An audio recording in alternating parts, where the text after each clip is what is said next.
Hi and welcome back, and in this bit of the section of Lightroom it's all about the library module.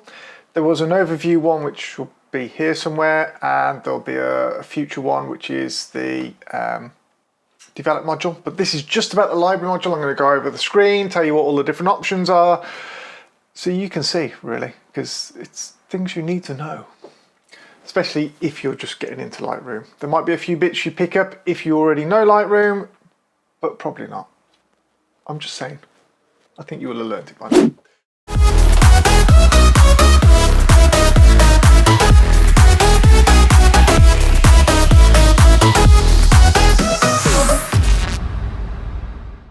So let's get on without further ado. We're in the library module here, and I'm going to split it into 4 sections. On the left we have this window here which we're going to go through, and that's all about your file management and folder management. And then we have the viewing window which shows you your photographs.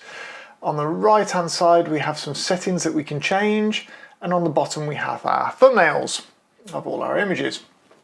So what we're going to look at is we're going to look at this one on the left to start with, and on here we have got Navigator. That's our first bit into here. So if I zoom in, I can move around the window and see stuff there. I can also do 1-on-1, 4-on-1, choose some different ones if I want to. Zoom in so I can see, back to fit. It just shows me where I am at the picture at any one moment. Whether you use that or not, that's up to you. Next one down is Catalogue. So this shows all the photos that I've got in my catalogue. All the sync photos that are up in the cloud version of Adobe. Okay. Quick collection, brilliant, because I can just drop stuff in there very easy by selecting an image. B is the little thing that does it, and this little circle at the bottom here. Clicking that drops it into a quick collection. It's just an easy way of just going through various bits, go, oh yeah, look at that, look at that, look at that, and then you can do something with them afterwards. Previous import. Whenever you import something off a memory card, that shows the last thing that you did. Great for just if you lose track, you've got too many files where it's all gone. Folders. So the way Lightroom works, which we briefly explained in the other one, is that it is a catalogue. Okay, it doesn't. So you've got your catalogue here. Everything that you do to any file in here is all stored in here. Your original file is stored over here. It does not get changed at all. Okay, that is perfectly intact. The only thing that we can do is write a little XMP sidecar file over to this here, so that if we lost this catalogue here, we could still work out and produce our final image as we've created in here. And that's a backup safety that's in the settings and was on the original video, how to tick that on. I think it's worthwhile doing. That aside, we got this catalogue, everything is in it, okay? So when we go to folders here, this is referring to where these files are over here. I would recommend that you create a folder on your desktop external hard drive called portfolio work or something like that. Whatever you want to do, personal, commercial, landscapes, whatever it may be, and you stick all your files in folders under that. Date order it, location it, however you work, do that. That way you've got one folder to back up. Great, you take that, you back it up, you know all your images are safe. And your little XMP files are in there as well with any changes that you've done. Totally separate, totally safe, fantastic. So, with that in mind, this folders option, you'd probably only have 1 folders. Now, I have got 3 drives on here. So I sort of broke that rule. But the reason is that as I've got Dropbox, which I've got behind the scenes stuff, which I share between multiple catalogues, and multiple people as well. So I have that in there which shares all the BTS stuff that we do. And then I've got something that's actually on my desktop, which actually is missing at the moment because it's not there. And that is something I'm just currently working on. And I'll probably get rid of it. It's just a temp thing, didn't care about it. All my data is on here. Now you will see that I've got all these directories here, but they are all under one directory called portfolio work on the drive. So I've created that, then I've created these separate folders. So I've got drone, mobile, models, people, portfolio, personal, and pets or something underneath. Yeah. So that's all I class as my sort of personal work really. and personally stuff like landscapes and things like that, and that's what's in there. I'm not talking about my personal home photos. I store them in iPhoto because I don't want it mixing with my work side of stuff, to be fair. And it's not iPhoto anymore, it's just Photos, isn't it, on the Mac. That just does everything that I need it to. It's great. So moving on, when you import something, if you put your memory card in, it's automatically going to pop up a window. I'm going to click this import button at the bottom here because that's going to do the same thing. So I'm going to click that. You will have your memory card appear on this left hand side.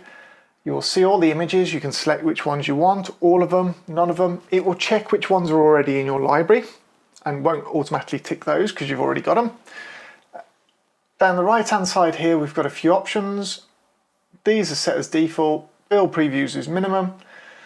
Build smart previews, I don't tend to do. If I need to do them, I will do them as and when. And what that does is it creates really small, editable files of one-to-one that you can go and take and work on. And it's fantastic. Don't import suspected duplicates, that's ticked as default. Make a second copy, well, I don't do that, but I could do if I want to do backups. Add to collection, no, because I want to choose if I want to add it to collection or not. File renaming, no, because I only do that on the completed files, the ones that I select. Apply settings at default, yes, I do tend to apply chromatic abrasion because it saves me going in and ticking it, and I generally need to do it for the camera and the lens. Metadata, I quite often have this set to copyright, to put in my copyright metadata. You won't have any of these will just be none. And these are things you don't have to worry about now. As you get more into it, think about creating these presets and use them for your future stuff. And then here we've got destination, where it's going to be. And you can see here we've got portfolio work on my external T5 drive, personal, and it's going to put it in there. If it was a person, I'd stick it into people, models, etc. It's entirely up to you. Do that, click import. Also, this bit down here allows me whatever I change here and the location, etc. Everything, all of these settings, I can save as a default. So I could have one that's always going to people, one that's always going to models, always one that's going to competitions. Doesn't matter, it's just going to go to it. Click import, it will then import it to wherever you said and show in here. Now, we don't really want to edit from the folders menu because what we do in here is destructive. If I go and click on one of these files and I press the backspace key, I can effectively delete it from the disk. So generally in Lightroom, we don't work that way. We work with the next section down, which is called collections. And in collections, we can create all these funky collections, and there's stuff that I'm working on or need to work on or have worked on, and I organize all that. I don't necessarily have every file in here. So what we're going to do, we're going to go back up to this. We're going to pretend we just imported this Bracelet Bay one, and I'm going to right click and I'm going to create a collection, and it's going to call it Bracelet Bay. There we go. And if we scroll down to here now, somewhere in these collections, we have Bracelet Bay. And it's put all of those images in there. But if I take one of those images and I press backspace, it deletes it. But it only deletes it from my catalogue, my library. It doesn't delete the original file. If I go back up to folders up here, it's still there. There it is. It's back there. Now the beauty of this is once I've been through and sorted my photos, I might not want to delete all the original files. I want to keep them. I might look at them in the future. I might need something different. I might want to delete them, and that's my choice, and I can go ahead and do that. But down here, if I go through and I delete all the ones that I don't want anymore, suddenly I've got a very nice, small little collection of just photos that I want. And that's what I go back and look at, not the folders with all the original files in. Okay, so let's go back down to here. These little plus icons, I can create a collection myself. So let's call one test. And I've created a little collection down here called test. It's got no images in it. If I go back to Bracelet Bay, let's drag that into there. It hasn't removed it from here, it's just copied it. And we've copied it into test, and now we've got that image in there. And I can build that up, and I can call that whatever. I could call it to print. I could call it Bracelet Bay Edited. Whatever I want to do, it's there, ready and waiting for me to use. And catalogs is how we're going to use, collections is how we're going to use stuff going forward into the develop library, because the develop library doesn't see folders, it only sees collections. So scrolling down, we've now covered catalog, we've covered folders, we've covered collections, publish services. These are extra plugins generally that you have or that are built in to allow you to do things. I've got one by the turning gate there that allows me to upload to my website and drop some files in there. So I can edit all my files, drop them up and work with them on there. Okay, let's go back. So I'm going to go and select that collection of Bracelet Bay. In this center screen here, I have a few options in this toolbar at the bottom here. So I've got grid view, which I can access by pressing G. I've got single view, which I can access by pressing E. I've got compare view, so let's see, so I can compare two images. And I can see, yeah, okay, I prefer that one, prefer that one. I've got selection view, so I can select several images. And I can go, yeah, don't like that one. Okay, don't like that one. Don't like that one. Don't like that one. And all that's left selected is that last image there. Faces view, it detects people. I have that turned off. I hate it. I don't want to use it. I'm not using it for personal photos. I don't want it detecting anyone in my photos. So I turn it off. If I was using this as a family library at home, I would probably have that turned on. I have it turned on in my Apple Mac Photos application. There we go. Right.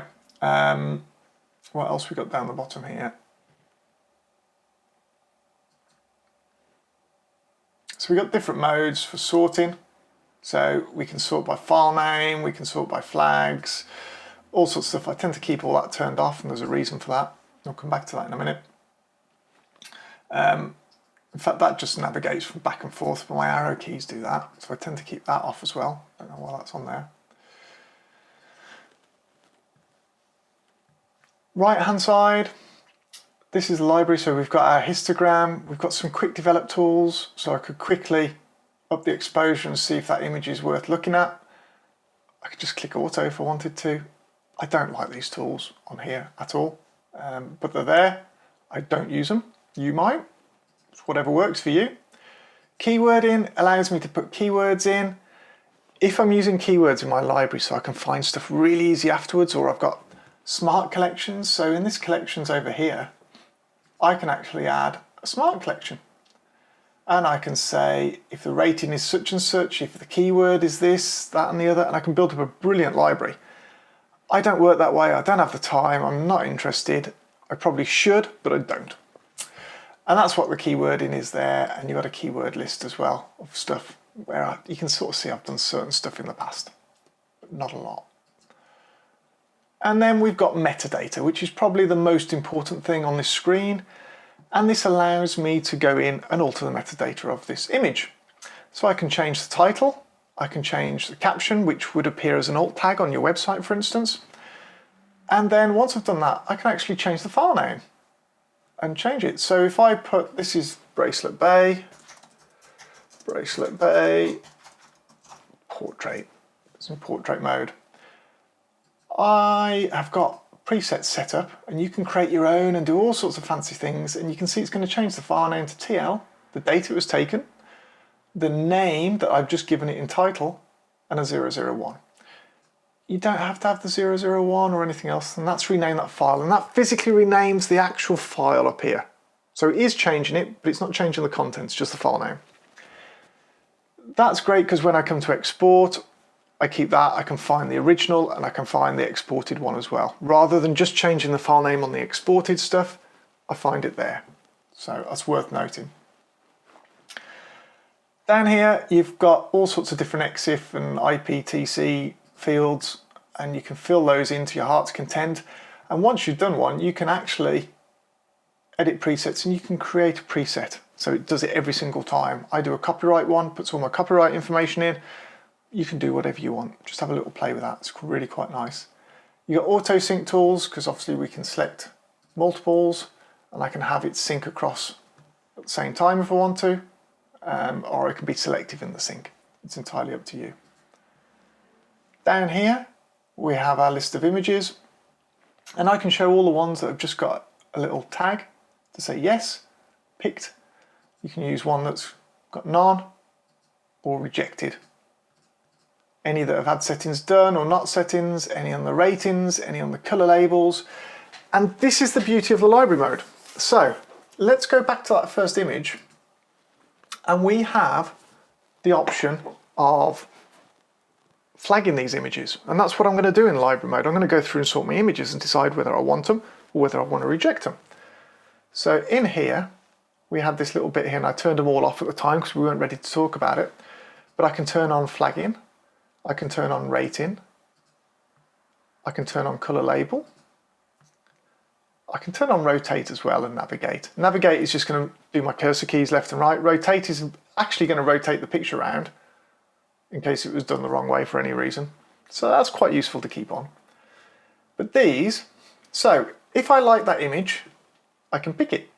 I can reject it if I hate it. If I click them again, it turns it off back to nothing. And I'll go through the shortcut keys in a minute. We've got ratings, star ratings. Now, if your camera supports star ratings and you've done a star rating at the time of taking the picture, that will import into here as well. And there's a really good reason for using that later. And then we've got color ratings, and that's it. So we can rate all of these. Now, the shortcuts are P picks the flag, so it turns the little flag on. U unpicks it. X rejects it. So PUX does all those three flags. This is something that if you're going to use, you'll get really used to. Ratings is 1 to 5, and then 0 to cancel them. Color flags is 6, 7, 8, 9. And actually, I don't know what purple is. I don't even know if it's got one, to be fair. Probably not, because I don't use it. Yeah, I don't think it has, actually. Maybe it has. I'm sure someone will put something in the comments down below. So, the way I use these, I use the flag system for me. So if I was going through this now, it's going, yeah, I want to edit that. Nah, that's rubbish. X reject it. Yeah, that's all right. We'll have a look at that. And we'll have a look at that one. And we'll have a look at that one. And we'll go through that all the way through. And that's for me. Because then I can click a little flag button there to show me all that's rejected and just delete it out my catalogue. Still in my files folder up here, that hasn't changed. The star ratings I use for clients. So I use it on my camera at the time. Really good picture, either I've picked it or the client's picked it and they've been through and looked. And that's it, it's what the client liked. And that's my reference in the future that I look at anything, the client liked that one, client liked that. It's great for me for working stuff out.